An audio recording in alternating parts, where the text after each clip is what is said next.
சோள சுண்டல் சூப்பராக ரெடி ஆயிடுச்சுங்க. வாங்க எப்படி செய்யலான்னு பார்க்கலாம். என் அன்பு உள்ளங்களுக்கு வணக்கம்.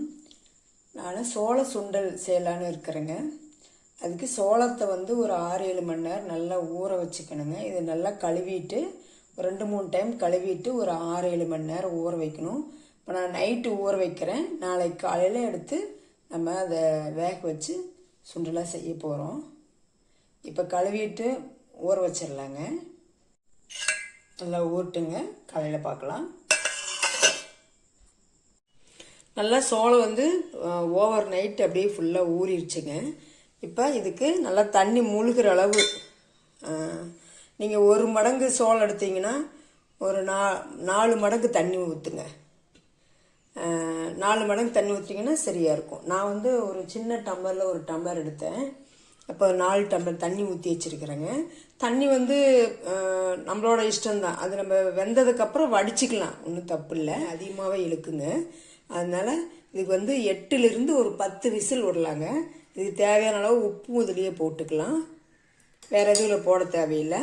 போட்டு 8லிருந்து 10 விசில் விட்டுக்கலாம். 8 விசில் வந்துருச்சுங்க, நிறுத்திக்கலாம். இப்போ நம்ம சோளம் எப்படி வந்திருக்குன்னு பார்த்துக்கலாங்க. விசில் அடங்கிருச்சு. இப்போ பாருங்கள், இந்த மாதிரி மலர்ந்து வரணும் சோளம். 8 to 10 விசிலுங்க. நான் கொஞ்சம் இந்த சோளம் நாங்கள் லம்பாக வாங்கி வச்சுக்குவோம். 6 கிலோ 7 கிலோ அந்த மாதிரி. இது ஒரு 4 மாதம் ஆகுதுங்க. அதனால் பார்த்திங்கன்னா நான் புதுசாக இருக்கிற சோளம்னா 8 விசில் விட்டால் போதும். கொஞ்சம் பழைய சோளத்துக்கு ஒரு 2 விசில் சேர்த்து விடணும். இப்போ இதை நம்ம வடிச்சிக்கலாங்க. பாருங்கள், இந்த மாதிரி மலர்ந்து வந்திருக்கும். இப்போ இப்படி இருந்தால் தான் சாப்பிட்றதுக்கு நமக்கு நல்லாயிருக்கும்.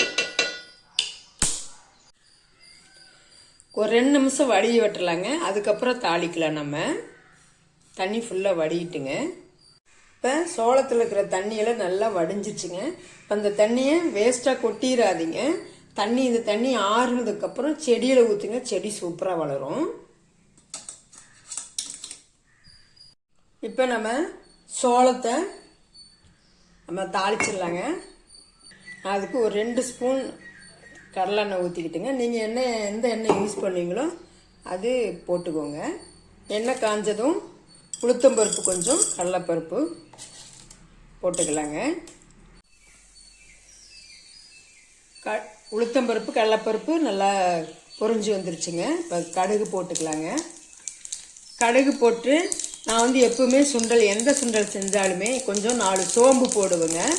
இது உங்களுக்கு வேண்டானா விட்டுருங்க. ஆனால் போட்டு செஞ்சால் அவ்வளோ டேஸ்ட் சூப்பராக இருக்குங்க.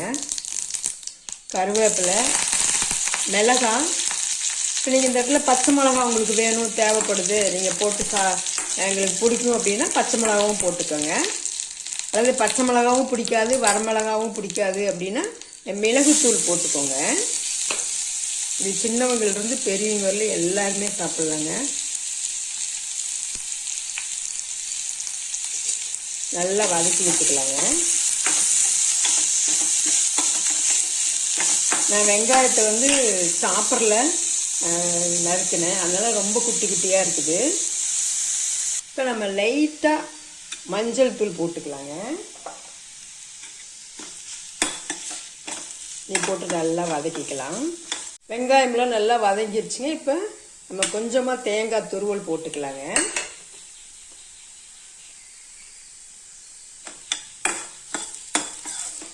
இதையும் நல்லா வதக்கிக்கலாங்க. இப்போ நம்ம வேக வைக்கும் போதே நீங்கள் எப்பவுமே சோளம் வேக வைக்கும் போதே போட்டுருங்க. இப்போ நம்ம இந்த வெங்காயம் இதுக்கெல்லாம் லைட்டாக உப்பு போட்டுக்கலாங்க. போட்டு கொஞ்ச நேரம் நல்லா வதக்கிக்கலாம். வெங்காயம்லாம் நல்லா வதங்கிருச்சுங்க. இப்போ நம்ம சோளத்தை போட்டுக்கலாங்க.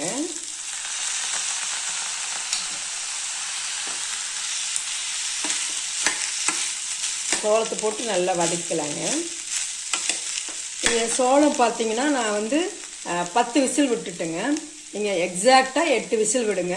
இல்லை ரொம்ப நான் வாங்கிட்டு ஒரு கொஞ்சம் நாள் ஆயிடுச்சு அப்படின்னா 2 விசில் சேர்த்து விடுங்க. ஏன்னா அதுக்கு கம்மியாகவும் விட்டீங்க அப்படின்னா ஒரு 10 விசில் வரல விட்டுலாம். அதுக்கு மேலே விட்டிங்கன்னா ரொம்ப குழஞ்சி போயிடும். 10 விசிலுக்கும் ஒரு 8 விசிலுக்கு கம்மியாக விட்டீங்க அப்படின்னா வந்து நல்லா வேகாது, நல்லா நல்லா கடிச்சு சாப்பிட்ற மாதிரி இருக்கும். அதுக்காக தான் நான் சொல்கிறேங்க. இதுனா எல்லாருமே குழந்தைங்க வந்து பெரியவங்க இல்லை நல்லா சாப்பிட்டுக்கலாம்.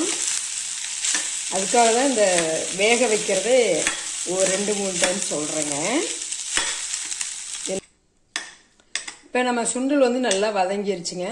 நமக்கு வந்து இன்னும் நல்லா இருக்கும், சூப்பராக இருக்கும் சாப்பிட்றதுக்கு.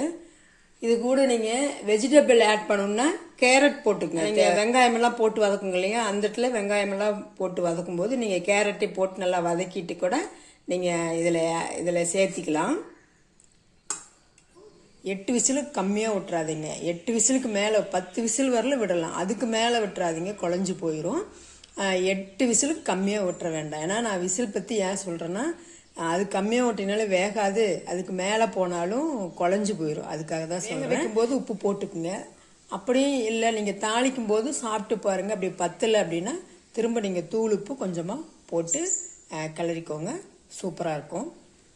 இப்போ நமக்கு சோள சுண்டல் ரெடி ஆயிடுச்சுங்க. இப்போ என்னுடைய காலையில் டிஃபன் நான் காலைல டிஃபனுக்கே செஞ்சேங்க.